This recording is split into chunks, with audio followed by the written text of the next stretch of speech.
I'd love to play Mark Antony in Julius Caesar. I always wanted to do Romeo and Juliet, but I'm too old now. You're not! Shut up.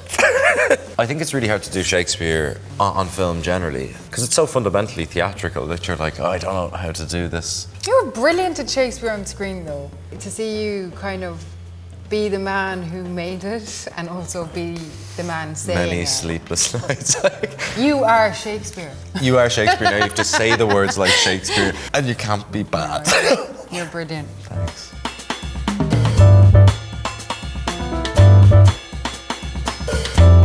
I just don't think anybody has been able to curate words that describe what it is to be alive better than him.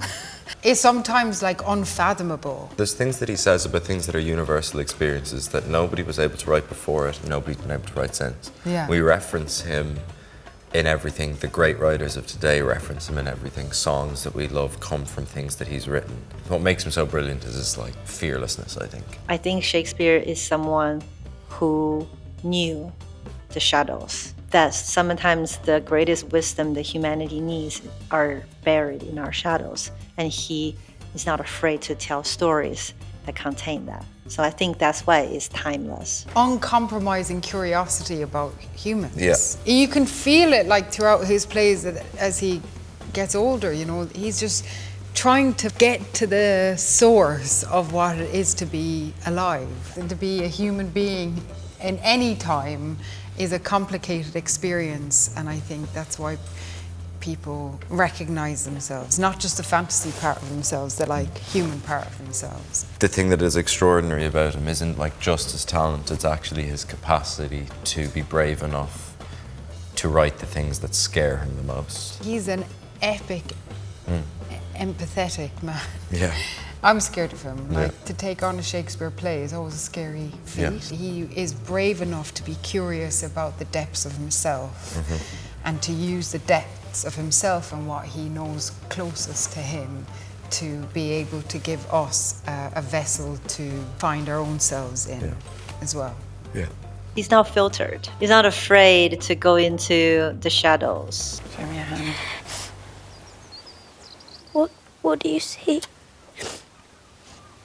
I see you grown,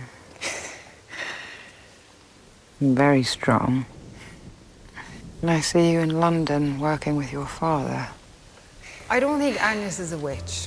I think that's part of the judgment, Agnes's relationship with nature is a spiritual one. And I think at that time in history, that was becoming something to be afraid of. The witches in Macbeth are in conversation with your mortality and asking you what way are you going to go and how are you going to choose to walk that path. And I think because Agnes has a very strong, honest relationship to death because she experienced it so early, and the use of nature as a medicine to ward off death for the people that she loves or the people that she's healing is why people in the town around described her as a witch or the daughter of a witch or whatever, but it's just a language that she's learned in order to be able to be in relation to the things that she's lost and to be in relation to things that she doesn't want to lose, which are her children or the people that she's healing. The word witch or witchiness has sort of a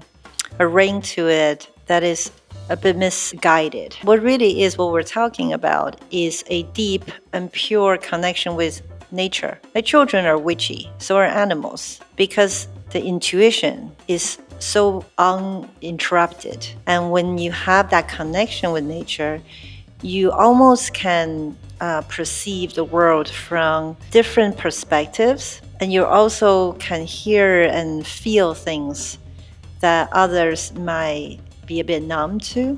And that independence you're thinking about is probably the kind of freedom that I think we lost when we lost the witchy part of us. I need you to look after your mother and your sisters. Will you do that? Yes. Will you be brave? Yes. Yes. Will you be brave? Yes. Will you be brave? Yes! Yes, I'll be brave. I'll be brave. I'll be brave. Greatest Shakespeare performance, The Lion King. I knew every song in Chinese. Hakuna Matata, I sung it every day at school. We all pretend to be the characters. I was Timon, my best friend was Puma, yeah. And then we would literally just communicate with each other by singing the songs. It was like, 13, 14. So thanks, William Shakespeare, for Lion King. Baz Luhrmann's Romeo and Juliet is incredible. I loved seeing that in drama school. Well, it's just kind of like taking drugs. Yeah. The love drug. Yeah. It just feels so kinetic. It's just oh my God, it just spills. And it feels like love. And yeah. And that's a hard play. That's a hard play. Yeah. We were just talking about Patrick Stewart and Judi Dench and it's Trevor Nunn production. Yeah. Judi Dench, there's that like one scream and she does when she's doing out damn spot. Yeah. She speaks it like she's breathing. She's the goat. She is the goat.